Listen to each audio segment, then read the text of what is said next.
ఇప్పుడు phone tapping లేదని చెప్పగలరాట. నెహ్రూ కాలం నుంచి నిఘా వ్యవస్థ ఉంది. నన్ను తిట్టినా పట్టించుకోను. నాన్నని అంటే ఊరుకోనట. కాళేశ్వరంలో రాద్రాన్వేషణ చేస్తే రాష్ట్రానికే నష్టం అట. కేటీఆర్ అంటున్నారు ఈ మాట. నన్ను ఎలా విమర్శించినా నేను పట్టించుకోను. కానీ నా తండ్రిని ఇష్టం వచ్చినట్టు మాట్లాడితే మాత్రం ఊరుకోను అని బీఆర్ఎస్ వర్కింగ్ ప్రెసిడెంట్ కేటీఆర్ అన్నారు. ప్రస్తుతం రాష్ట్రంలో విపక్ష నేతల ఫోన్ ట్యాపింగ్ అవడం లేదని ముఖ్యమంత్రి చెప్పగలరా అని ప్రశ్నించారు. అసెంబ్లీ లాబీలో సోమవారం ఆయన మీడియాతో చిట్చాట్గా మాట్లాడారు. తన అవినీతి అక్రమాలు బయటపడుతున్నాయన్న కారణంతోనే సీఎం రేవంత్ రెడ్డి కాంగ్రెస్ నేతలు తమను దూషిస్తున్నారని ఆరోపించారు.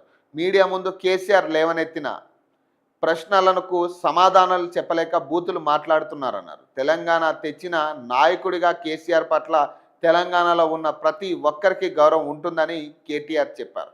ముఖ్యమంత్రి హోదాలో అసెంబ్లీలో కేసీఆర్ను కలిసేంత సంస్కారం ఉంటే చాలని వ్యాఖ్యానించారు. ఇదేం సంస్కారం బయట మాటల్లో కూడా సీఎం రేవంత్కు ఉంటే బాగుంటుందని అన్నారు.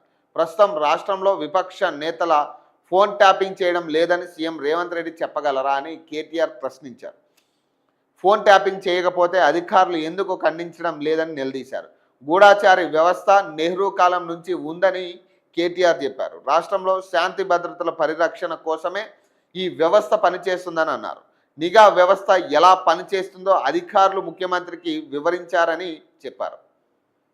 ఆ సమాచారం ఎలా వచ్చిందన్న వివరాలు నిబంధనల ప్రకారం ముఖ్యమంత్రి అడిగారని చెప్పారు. ప్రస్తుత డీజీపీ నిఘా వ్యవస్థ ఎలా పనిచేస్తుందో స్పష్టంగా తెలుసుకున్నానని అన్నారు. ఎస్ఐటీలు విచారణలో కేసుల పేరుతో సాధించింది ఏమిటి అని కేటీఆర్ నిలదీశారు. కనీసం ఒక్క దాంట్లైనా నిజం ఉందని తేలిందని ప్రశ్నించారట. కేసీఆర్కు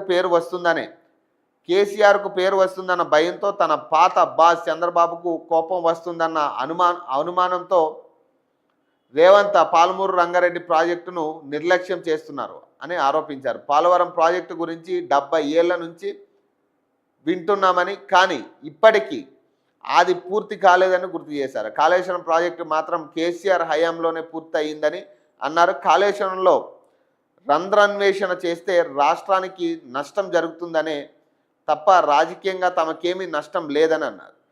కృష్ణా నది ఏ బేసిన్లో ఉందో ఎక్కడ ఉందో కూడా ముఖ్యమంత్రి అడిగి తెలుసుకునే పరిస్థితి ఉందని ఎద్దేవా చేశారు. పాలమూరు రంగారెడ్డి ప్రాజెక్టును అడ్డుకున్న వ్యక్తే నీటిపారుదల శాఖ సలహాదారుడిగా ఉన్నారని కేటీఆర్ ఆరోపించారు. మర్చెంట్ బ్యాంకర్లు బ్రోకర్లు చెప్పినట్లు జిహెచ్ఎంసీ డీలిమిటేషన్ చేస్తున్నారని ఆరోపించారు. గడ్డం పెంచితే ప్రతి ఒక్కరూ గబ్బర్ సింగ్ కాదని కేటీఆర్ స్పష్టం చేశారు. గడ్డలు పెంచడం చాలా సులభమే అని, పాలన చేయడమే కష్టమని వ్యాఖ్యానించారట.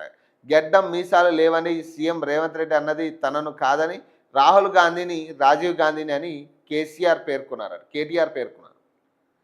విషయం ఏంటంటే ఫోన్ ట్యాపింగ్ విషయానికి వస్తే ఫోన్ ట్యాపింగ్ ఆయన ఏమంటున్నాడు, ఇప్పుడు జరగట్లేదా అనే ఒక క్వశ్చన్ లేవనెత్తున్నారు. అంటే ఇప్పుడు జరుగుతుందా అనేది పక్కన పెడితే అప్పుడు జరిగింది కదా. ఇప్పుడు మీరు అన్నట్టుగానే ఇప్పుడు జరుగుతుందా అంటే ఎప్పుడు జరుగుతుందా అనే కాడికి మీరు చెప్తా ఉన్నారు. అంటే మేము చేసాం, ఇప్పుడు వాళ్ళు చేస్తున్నారు అనే కాడికి చెప్తా ఉన్నారు. ఇప్పుడు వాళ్ళు చేస్తే అది కూడా తేల్చాలి. ఒకవేళ ఇప్పుడు కూడా జరుగుతుందా అనే దాని మీద ఖచ్చితంగా పోలీస్ వ్యవస్థ చర్యలు తీసుకోవాలి, జాగ్రత్తలు తీసుకోవాలి. దాని మీద ఖచ్చితంగా విచారణ జరగాలి. అంటే మీరు చేసినట్టే కదా, ఇప్పుడు ఒప్పుకున్నట్టే కదా. అంటే కాకపోతే పేరు బయటకు రావట్లేదు అనే దాని మీదే ఇప్పుడు ఈ కొద్ది రోజుల్లో ఆ పేరు కూడా బయటకు వస్తుంది. కేసీఆర్ని అరెస్ట్ చేయబోతున్నారు అనేది పెద్ద ఎత్తున చర్చ జరుగుతూ ఉంది. మరి చూడాలి దాని మీద. అలాగే ఇప్పుడు ఆయన చెప్తా ఉన్నాడు, ఈ కృష్ణా జలాలకు సంబంధించి మాట్లాడుతూ పాలమూరు రంగారెడ్డి ప్రాజెక్టుకి సంబంధించి మరి నిన్న కనీసం ఆ పాయింట్లు లేవనెత్తిన పరిస్థితి లేదు. మీరు కూడా మౌనంగానే ఉన్నారు కదా. ఇప్పుడు కేటీఆర్ కూడా వెనక ఉండి మౌనంగానే ఉన్నాడు. ఆయనగా పెద్ద మాట్లాడినగా గట్టిగా కూడా ఎడ కనపడలేదు. మరి మీరు లేవనెత్తాల్సింది ఆ పాయింట్. మరి అసెంబ్లీ సమావేశాలు పెట్టిందే దానికి కదా. ఇప్పుడు మీరు వెళ్ళాలనుకునేదే దానికి కదా. మరి ఆ పాయింట్ ఎందుకు మీరు లేవనెత్తలేదు? మరి